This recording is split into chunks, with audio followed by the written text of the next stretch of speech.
மக்களே, இன்றைக்கி dinner food என்னென்னா ரைஸு, சாம்பார், சிக்கன் தந்தூரி. நான் என்ன சாப்பாடு வாங்கிட்டு வரல, அவர் சாப்பிட்டு பிற்பாடு தான் நான் சாப்பிட முடியும். ஏன்னா சின்ன ரூமுங்கிறதுனால 4 பேரும் ஒன்றா உட்காந்து சாப்பிட முடியாது. ஷெர்பகதூரும் ராம் பகதூரும் ஒன்றா சாப்பிடுவாங்க. கண்ணனும் ஷாஹிலும் வந்து ஒன்றா ஒட்டுக்காக சாப்பிடுவோம்.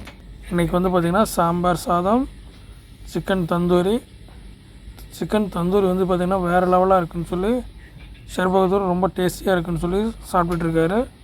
உங்களுக்கு சிக்கன் தந்தூரி பிடிக்குமா என்னன்ட்டு கமெண்ட்டில் கொடுங்க.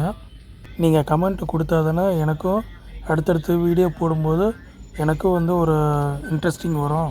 கமெண்ட்டு கொடுங்க மக்கா.